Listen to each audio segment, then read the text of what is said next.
guy took 20 bucks, turned it into a few $1 million. A former Live in the Lab guest took 20 bucks, turned it into millions cutting grass.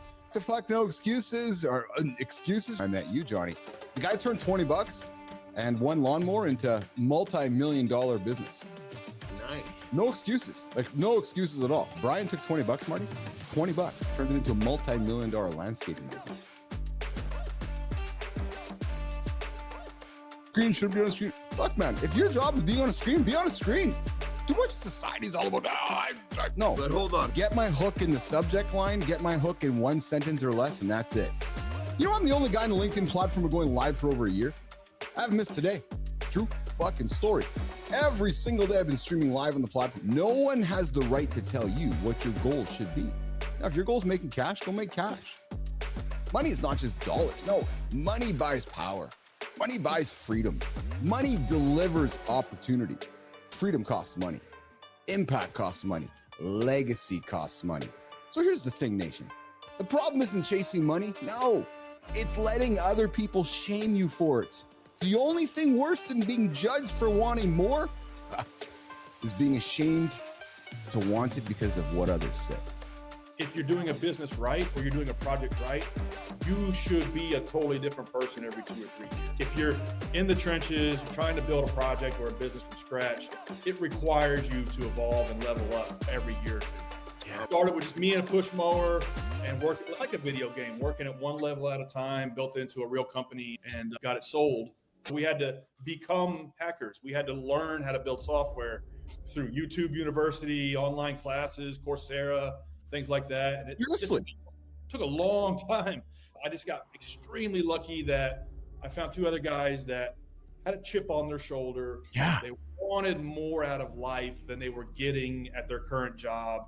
And they were willing to do whatever it took to be successful. And the power of showing up. Okay, guys, we're showing up here on Monday. We don't know how to build this. Let's fucking get into YouTube or Coursera and let's figure this out. And then you showed up for days and weeks on end, and then you got results.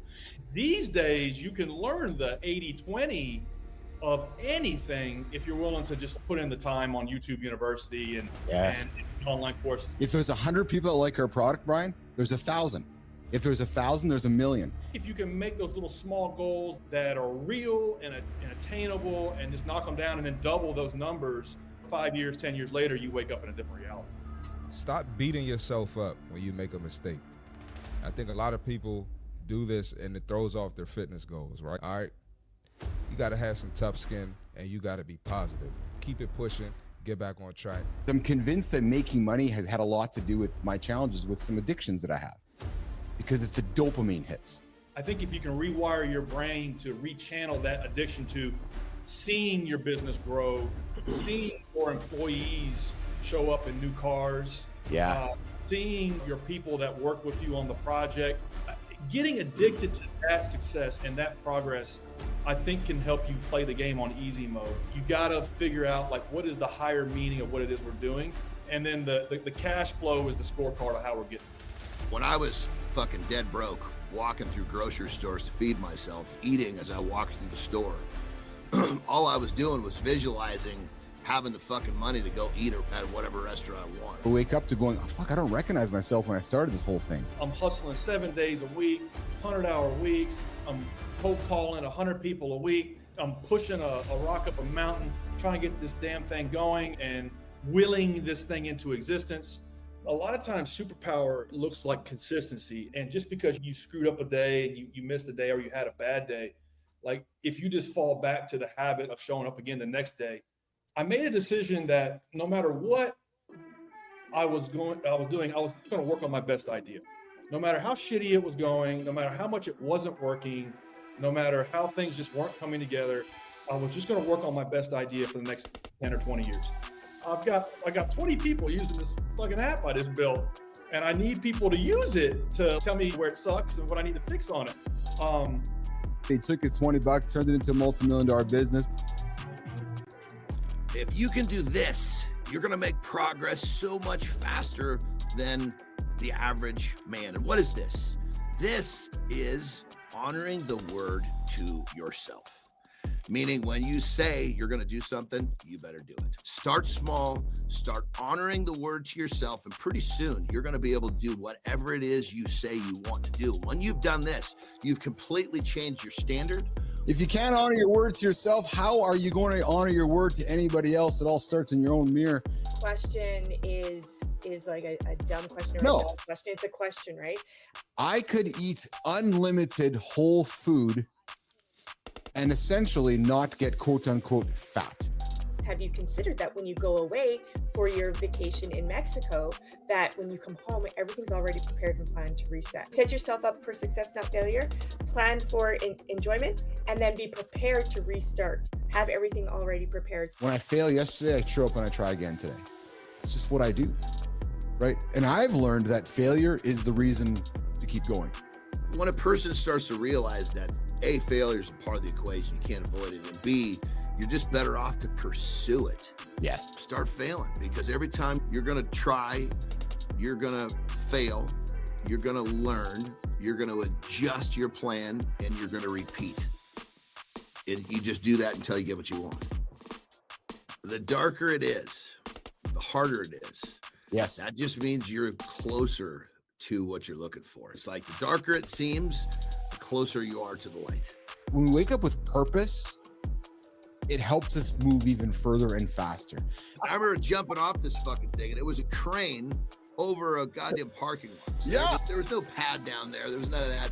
And I went barreling off this thing, just like trying to overcome the fact that this was scary as shit. I was going to say it's a social thing. Yeah. A good game of chess with a cigar with a buddy. Oh, that's good stuff. LinkedIn is a great place. If you're not hanging out on LinkedIn and doing business, you're missing an opportunity.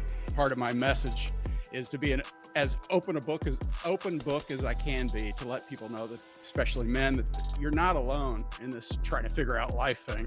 We walk around pretending everything's okay. In many ways, it was the metaphor of my show this morning, putting the robe on.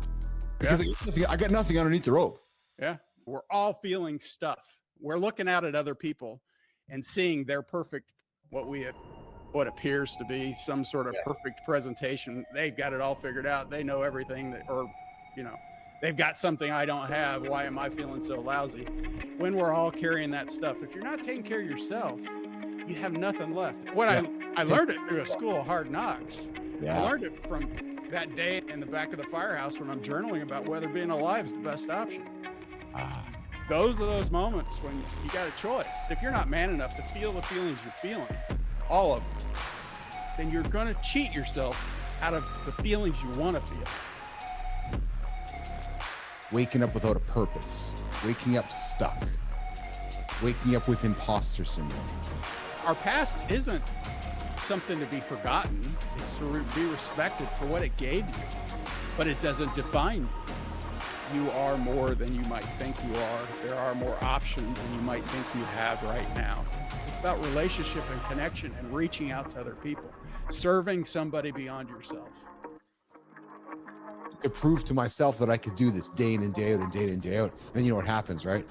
People lean off going, oh, there's somebody else that they're like me that struggles. I remember that pain that he left me with, and I was determined that was not going to be me. I refuse to allow any tragedy to not be something that in some way serves me or serves somebody else. So if you were standing in your own mirror feeling you can't achieve what's next, I suspect Cornelius Kirk is going to put some action into place and convince you that you can achieve what you didn't think was possible. We don't know what is possible.